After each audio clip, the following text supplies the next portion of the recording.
I want you to just picture a moment that really changes everything. It's that morning where the alarm goes off and you cannot move. Right. And it's not because you're lazy, but because your body, it just refuses to get out of bed. Maybe your hands are even trembling a little bit, as you're staring at the ceiling. Yeah.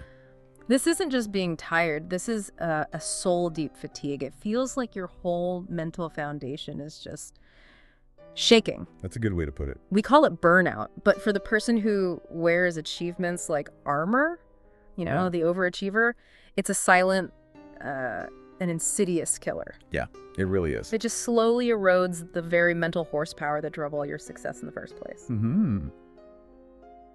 Welcome to the Deep Dive, brought to you by Mind Vision Tales, where we try to strip away the noise and get straight to the essential truth. And today our mission is, well, it's an urgent one. It really is. We're diving deep into the neurobiology of stress to explain exactly how that relentless drive, that quest for excellence, how it eventually leaves these deep, lasting scars on your brain. We want to know not just what stress feels like, but what it actually does to the architecture inside your skull. Okay, let's unpack this. To do that, we're drawing from some really significant scientific bedrock. We're talking major meta-analyses and deep neuroscience reviews. So we're going beyond just the stories. Way beyond the anecdotal. We're zeroing in on the molecular level. Specifically, we're looking at how the primary stress hormone, cortisol, how it changes the actual structure and function of the human brain.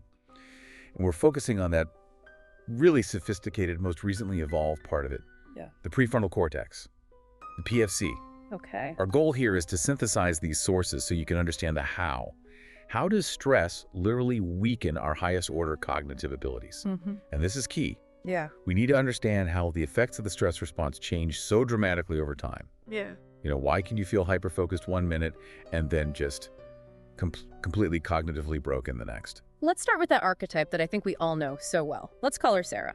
Okay. She's the person who always said yes, who thrived on tight deadlines, who, just believed her mental horsepower was limitless.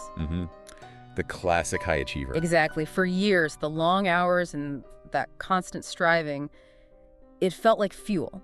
But eventually, she found herself in what we're calling the overachiever's spiral. Right. And Sarah's crisis, it wasn't physical fatigue at first. It was this cognitive terror. And our sources capture this perfectly. They really do. She realized that complex problems that once felt like simple, elegant puzzles, they now demanded just monumental effort. Simple tasks that required focus felt like mountain-sized challenges. And that's really the core tragedy here, that complex thinking, that inner wisdom Sarah always relied on. It's all handled by the PFC. The conductor of the orchestra? That's a great way to put it. It regulates emotions, manages actions, handles our working memory, and controls inhibition. So the irony then? The irony, as all the research shows, is that the PFC is also the brain region most sensitive to the detrimental effects of stress. It's like the general that gets hit first when the battle begins. But why? I mean, why would evolution set up our most crucial problem-solving center to be the first one silenced when trouble hits? Because stress, it physically shifts the brain's control center. Okay. When you encounter intense psychological stress, the amygdala, that's our fear and threat center, it basically hits the panic button. The alarm goes off. The alarm goes off. And that activation triggers pathways that actively impair PFC regulation. The brain literally switches control. You move from that slow, thoughtful, PFC-regulated decision-making to a fast, reflexive, and rapid emotional response that's led entirely by the amygdala. So the brain is basically deciding that safety right now is more important than solving some complex problem. Exactly. It's the flight or fight system overriding the let's think about this for 5 minutes system, and that is the vicious cycle. The fear center hijacks the thinking brain, which suppresses cognitive function, which causes more worry, which then triggers more fear. So if the amygdala is that central alarm, then we have to talk about the chemical that just amplifies the signal, the thing that causes that immediate functional shift. Cortisol. Cortisol. It's the primary glucocorticoid hormone, and it's absolutely crucial to understanding the cognitive impact of stress. To get it, your brain runs through this whole chain of command. Right, the HPA axis. The hypothalamic pituitary adrenal, or HPA axis, exactly. Imagine it like a high-speed emergency response team. The hypothalamus detects a threat, sends the first signal. Okay. That goes to the pituitary gland, which acts like the dispatcher, sending out another signal. That one travels to the adrenal glands, the field agents, and they're the ones that release the heavy-duty hormone, cortisol. The whole system is just built for speed. It's designed to mobilize resources immediately to either combat or evade a threat. So once that cortisol floods the system, what are the first casualties in the PFC? What functions does that meta-analysis by Shields and his colleagues say break down first? Well, the analysis zeroes in on 3 core executive functions. The first one is working memory. Your mental sketch pad. Exactly. The ability to hold and manipulate information for a moment, integrating new data with old knowledge. If you're trying to follow a complex argument in a meeting, that's working memory. Okay, what's the second? The second is inhibition, and this is often split into 2 types. You have cognitive inhibition. Which is screening out distraction. Right, like getting tunnel vision. And then there's response inhibition, which is the ability to stop yourself from making an inappropriate or automatic response.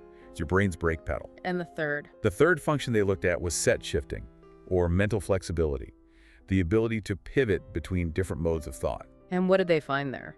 Well, what's really interesting here is that while a lot of people hypothesized that stress would just crush set shifting, the overall analysis found no reliable immediate effect from acute cortisol on that specific function. That's fascinating. So the brain is really selective in what it impairs? Highly selective.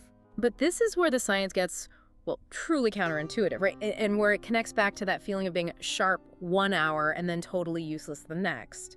Cortisol's effect isn't static. Not at all. Its impact is deeply, deeply dependent on time. How so? We have to distinguish between 2 ways cortisol acts on the brain. You have the rapid-acting non-genomic effects. These happen almost immediately, and they don't involve turning genes on or off, so they're super fast, think milliseconds to minutes. And the other kind? Then you have the slow genomic effects.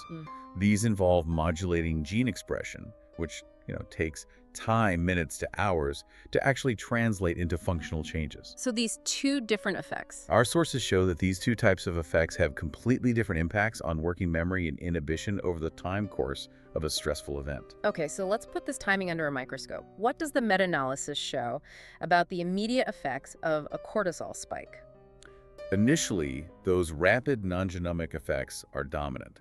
And here's the duality of it. The acute increases in cortisol actually enhanced response inhibition. So it makes us more cautious. More cautious, better at stopping errors. Yeah. But at the very same time, it significantly impaired working memory. Wait, so when I'm under intense stress, my brain it's sacrificing my ability to process complex new information in exchange for making me slightly better at hitting the brake. That's a perfect way to describe it. That sounds like a brilliant strategy if I'm, say, running from a tiger, but just disastrous if I'm trying to draft a complex legal brief.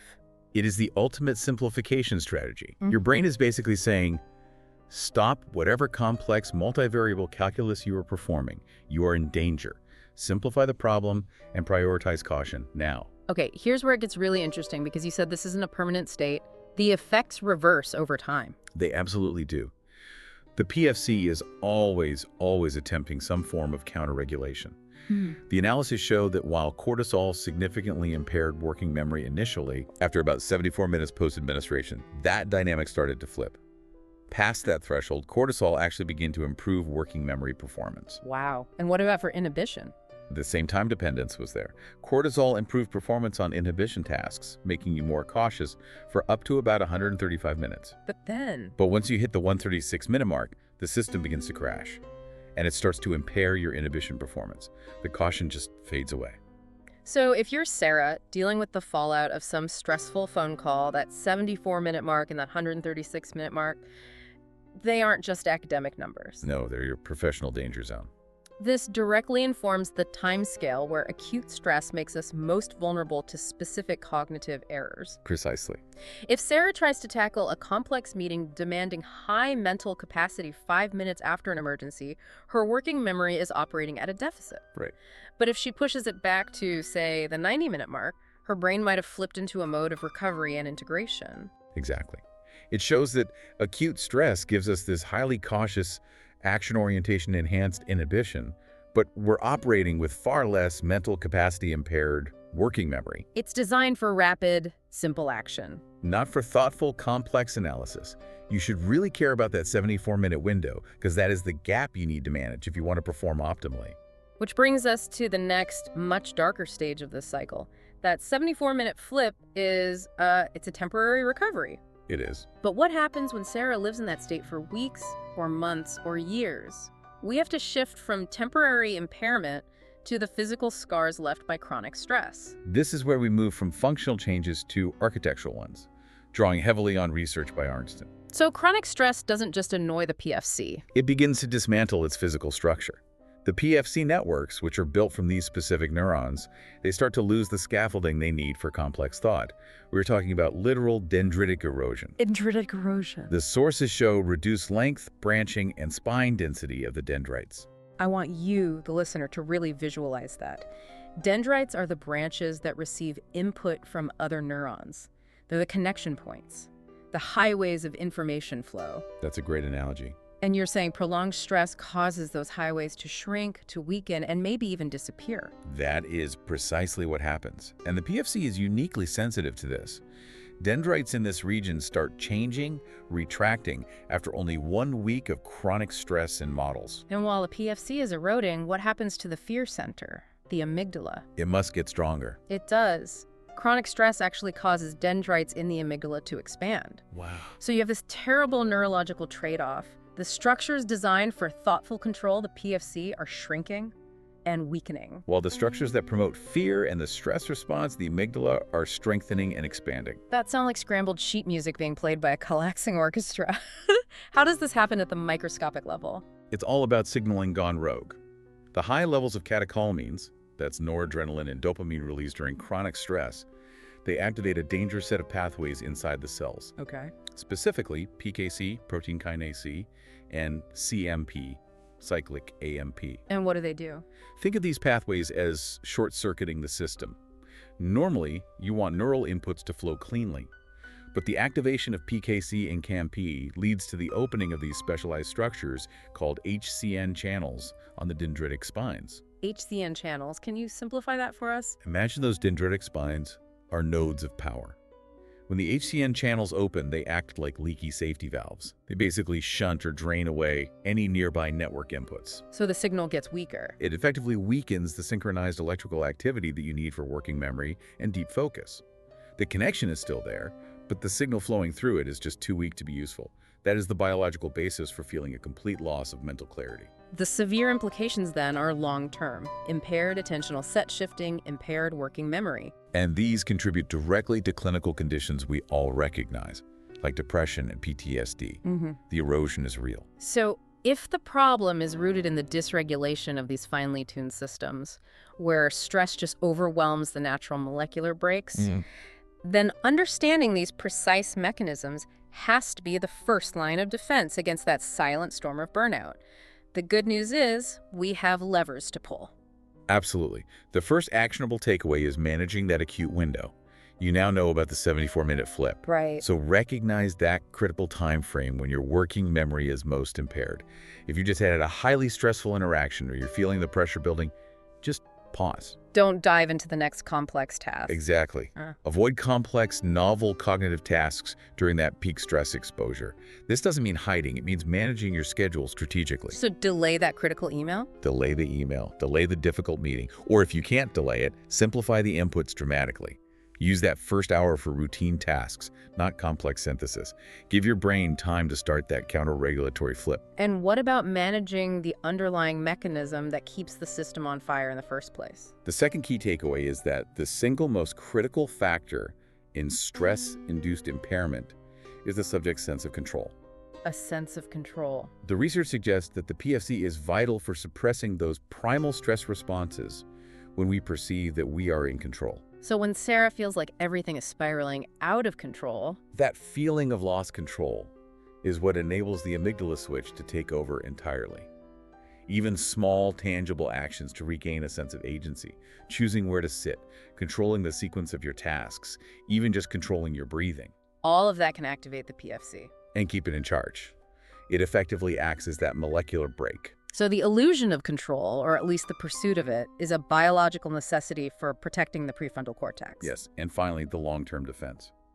You have to recognize that prolonged stress causes physical erosion. It's dendritic loss. This means the solution isn't just relaxation, it's genuine recovery time. Prioritizing recovery is non-negotiable, because the good news from the source material is that these structural changes, they can gradually reverse when stress abates. They can grow back. You need time and low-stress periods for the scaffolding of your brain to actually regrow. So, to synthesize the remarkable science we've uncovered today, we've seen the time-dependent duality of cortisol, which initially enhances our caution but really impairs our capacity. We've identified that dangerous flip from thoughtful PFC control to a rapid survival-focused amygdala response. Right. And we've mapped the frightening physical architectural changes caused by chronic stress, where our thinking centers literally erode. And if we connect this all back to the bigger picture, this whole physiological response system, it's built to save your life. High cortisol levels produce a cautious action orientation. More control over your immediate actions. But less capacity for deep thought.